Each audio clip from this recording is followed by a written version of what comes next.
Bonjour, si vous êtes là, c'est que vous êtes certainement abonné à la chaîne YouTube de Oraclia. Et donc, je fais une vidéo pour vous réexpliquer comment cela fonctionne. Et pour ceux qui utilisent Oraclia, oraclia.fr, qui achètent des questions ou qui ont des abonnements, pour vous réexpliquer comment on utilise bien Oraclia. Et puis pour ceux qui n'ont fait que leurs questions gratuites, comme ça leur montre aussi les possibilités. Alors je reviens rapidement sur la dernière vidéo qui est le rugby, enfin les dernières vidéos, car vous avez pu le voir.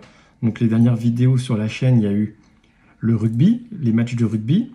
On a eu aussi des thèmes astrologiques pour l'automne pour chaque signe, donc qui a priori vous ont plu. Donc ça va être renouvelé, hein. On va faire tous les mois un thème par signe, donc une guidance par signe astrologique, voilà, par mois. Et puis, donc ça c'est un peu mieux, enfin c'est mieux étudié pour Oraclia. Oraclia est plus fait pour ça que de prédire des matchs de rugby. Mais comme vous l'avez vu, sur les 4 derniers matchs de rugby, les résultats sont fiables à 100%. Alors on ne s'attendait pas à 100%, mais moins. Et juste pour vous reconfigurer chacun ou chacune, quand je vois certains commentaires, c'est vrai que je me dis, comment se fait-il qu'on a des utilisateurs qui sont super satisfaits d'Oraclia au point qu'ils l'utilisent tous les jours pour avancer dans leur vie, qui me disent mais ça m'aide beaucoup dans la vie, ça m'aide à avancer, ça me fait du bien, voilà. Et d'autres qui vont dire oh oui, je ne suis pas satisfait de la réponse, voilà. Donc, moi je dirais toujours quelle est la question que vous avez posée, mais ça reste confidentiel et ça fait partie du truc. Mais comme vous l'avez vu, alors si on reprend la dernière vidéo, c'est la question que je pose, bien qu'Oraclia est faite pour vous aider vous personnellement dans votre vie, c'est-à-dire vous pouvez poser un contexte et poser une question précise. Ne vous attendez pas à ce qu'ils vous prédisent l'avenir tel que ça va arriver. N'attendez pas ce genre de réponse. Il faut rester sérieux. Par contre, ça va vous éclairer. Alors je sais, certains d'entre vous, ça ne vous plaît pas. Vous voudriez une réponse. Bon. Quand je demande les résultats du rugby, donc, je donne un exemple. Comment je pose la question? Qui va gagner le quart de finale de la Coupe du Monde de rugby dimanche soir? Donc je pose un contexte. Je dis en même temps, il y a un match de rugby dimanche soir dans la Coupe du Monde. Voilà. La France ou l'Afrique du Sud, point d'interrogation. Et je continue.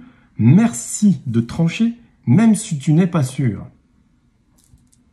Oraclia nous donne donc déjà des cartes. Elle nous explique que le match est très compliqué, que ça peut basculer dans un sens ou dans l'autre, ceci, cela. Mais moi, je lui ai dit, tu tranches, d'accord? Donc, qu'est-ce qu'elle nous dit? Cependant, en prenant en compte les interprétations des cartes, je pencherai légèrement en faveur de l'Afrique du Sud. Bien que les deux équipes, je pencherai légèrement. Nous avons donc une réponse. Donc ça, c'est la réponse d'Oraclia. Elle est sans ambiguïté. Je pencherai, donc ça veut dire je donne. Et d'ailleurs, moi-même, quand je lis dans la vidéo, je dis donc je parierai du côté de l'Afrique du Sud à 52-53%. Bon. Le score, il est dingue, hein, c'est 29 à 28, il y a un point d'écart. Donc c'est légèrement gagné, mais c'est gagné. Et ce qui m'étonne le plus, c'est que dans cette vidéo-là, qui est sortie vendredi, où le résultat est quand même plutôt clair, il y a des gens qui commentent et qui disent peut-être bien que oui, peut-être bien que non, on ne sait pas, si les réponses sont pas claires. Bah, t'as été jusqu'au bout de la vidéo? Sérieux, t'as été jusqu'au bout de la vidéo? Alors si tu fais partie de ces gens qui utilisent Oraclia, qui disent les résultats sont pas trucs, qu'est-ce qu'il te faut de plus? Tu veux le score en plus?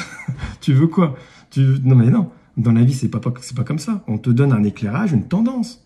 Et on demande à Oraclia d'être plus près de la tendance vraie que de la tendance fausse. Et on est dans ce cas-là. Après, si toi tu ne mets pas ta conviction dans ta question, ça sert à rien. Donc, pour bien utiliser Oraclia et que ça vous serve à quelque chose, à vous personnellement, il faut déjà s'imprégner de quelque chose.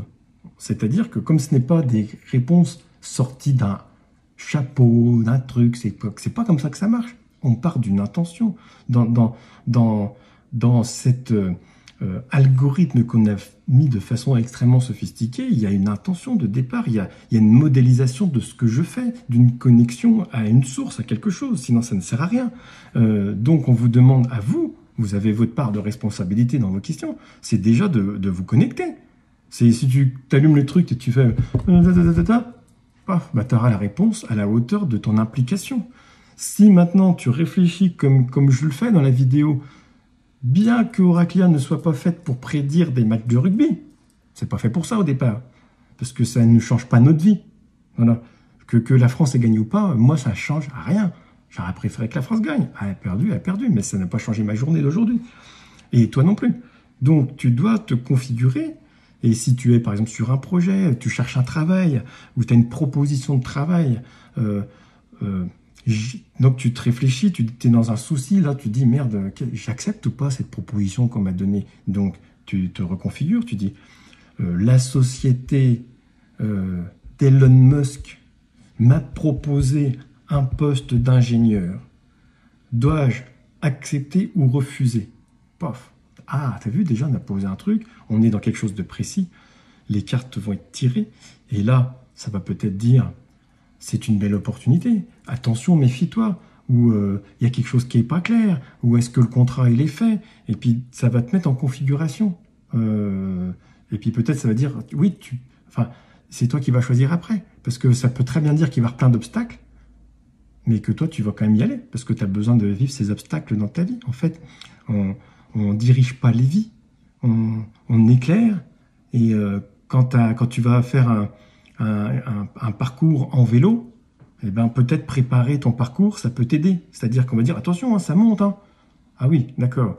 Et attention, hein, y a une route, elle est pétée. Hein. Donc peut-être tu vas mettre des pneus avec des chambres à air et tout ça, et peut-être tu vas prendre plus à boire parce que tu sais, ça va être plus long que prévu, et je veux pas être en galère d'eau.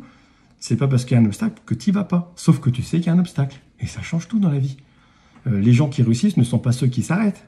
Les gens qui réussissent sont ceux qui continuent. Hein, les gens qui continuent malgré les obstacles. Donc, ceux qui pensent qu'Oraclia va effacer leurs obstacles et va leur donner des réponses toutes simples qu'ils attendent, c'est pas fait pour eux. Il faut se mettre à la hauteur de ce qu'on veut. Si on veut rien, eh ben, on n'aura rien. Si on veut des choses qui nous font du bien, eh ben, il y a des choses qui nous font du bien. Mais il y aura peut-être aussi des choses qui nous feront du mal. Voilà. Ça va faire partie du chemin. Voilà. On n'aura pas toujours les réponses qu'on veut. C'est comme ça. Et cet outil sert vraiment à ça. Voilà, je veux vraiment que c'est un outil qui vous remet vos cartes en main. Vous avez votre jeu dans vos mains. C'est vraiment le point le plus central. Je l'ai déjà dit, je le répète, j'aurais très bien pu vous proposer un site qui va vous faire des grandes promesses. Et vous savez quoi? Je serais très riche parce qu'il y aurait 10 fois plus d'utilisateurs. C'est cet outil. Donc vous êtes sur cette chaîne, alors je sais pas, ça vous plaît ou ça vous plaît pas, mais vous pouvez vous abonner. Hein.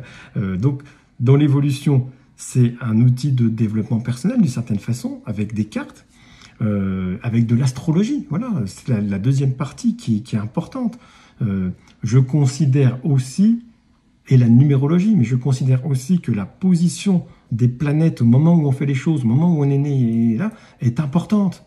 La Lune a une influence sur la Terre. Donc si la Lune a une influence sur la Terre, eh ben pourquoi pas Jupiter? Pourquoi pas Pluton?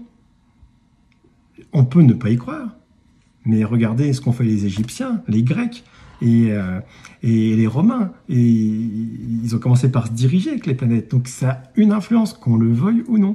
Donc on prend en compte cette part aussi d'astrologie.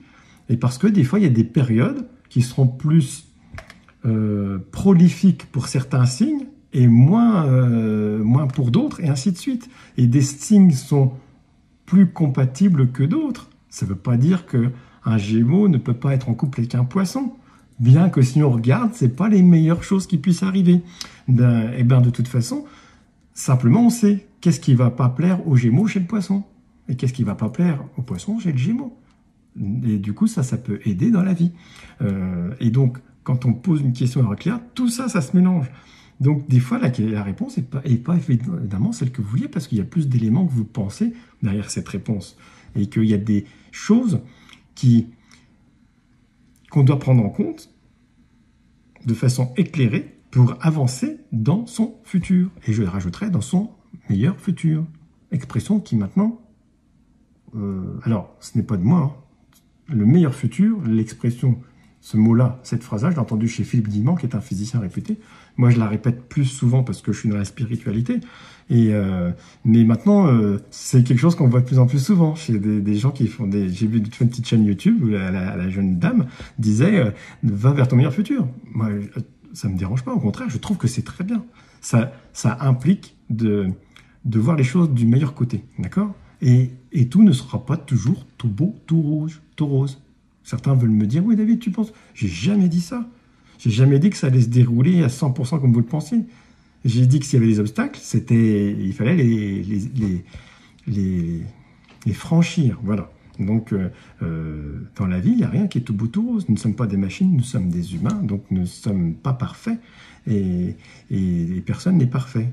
Et donc, du fait, même aussi, les réponses d'Oraclia ne seront pas parfaites, bien sûr. Bien sûr. On a un taux de réussite qui dépasse nos espérances parce que je sais bien poser les questions. Et apprenez à poser les questions pour avoir les réponses. Et les réponses, si ce n'est pas celles que vous vouliez, c'est parce que dans vos éléments, vous avez oublié quelque chose. C'est pas parce que vous allez peut-être poser un contexte et poser une question très précise et que ça se trouve Oraclia vous dire bah non, je ne vois pas votre réussite dans ce truc-là, qu'il va pas falloir y aller. C'est simplement se dire oula, si elle m'a dit ça, c'est qu'il y a une raison. Et tu vas reprendre ton projet et tu vas dire bon bah j'ai oublié ça. Ou j'ai oublié que le marché n'était pas là tout de suite, ou j'ai oublié qu'il me fallait un comptable ou un champion du monde de ceci, ou un diplôme de cela. Et après, tu pourras reposer la question, tu te dis, alors maintenant que j'ai rajouté ça dans mon projet, est-ce qu'il est un peu mieux? Et puis ça se trouve, il va encore te dire non. Et puis c'est à toi de recreuser. Et puis ça se trouve, toutes ces réponses à ce projet qui n'avance pas, c'est peut-être pour que tu aies un apprentissage pour faire un truc complètement différent qui va être meilleur. Voilà, voilà. Mais écoutez... vous aurez en fin de mois, donc fin du mois d'octobre vers le 25, tous les thèmes astrologiques pour donc chaque signe pour le mois de novembre, mais avant, vous aurez les compatibilités par signe. C'est-à-dire que j'ai commencé les compatibilités pour chaque signe en professionnel et en sentimental. Voilà, il y a tout ça qui va arriver, d'accord? Et puis, il faudra ces vidéos-là, il faut les commenter, il faut les liker. Et vous allez voir, c'est assez intéressant. Alors, ça me prend plus de temps que prévu parce que il faut que je rédige bien pour avoir une bonne réponse qui vous aide. Et après, il faut que j'enregistre la vidéo avec ma voix. Voilà. Alors, je pourrais vous mettre une voix synthétique, mais ça ne m'intéresse pas. Pour l'instant, je suis pas convaincu. Mais quand ça marchera bien, vous aurez peut-être une voix sympathique, synthétique. Je vous souhaite une belle journée pour ceux qui ont entamé cette journée. Ceux qui vont dehors, profitez-en, il y a encore un peu de soleil. Et puis ceux qui travaillent, bon courage. Ceux qui sont malades, je leur souhaite le meilleur pour le rétablissement. Il faut penser à ces gens qui ont du mal. Voilà. Et puis je vous dis à bientôt.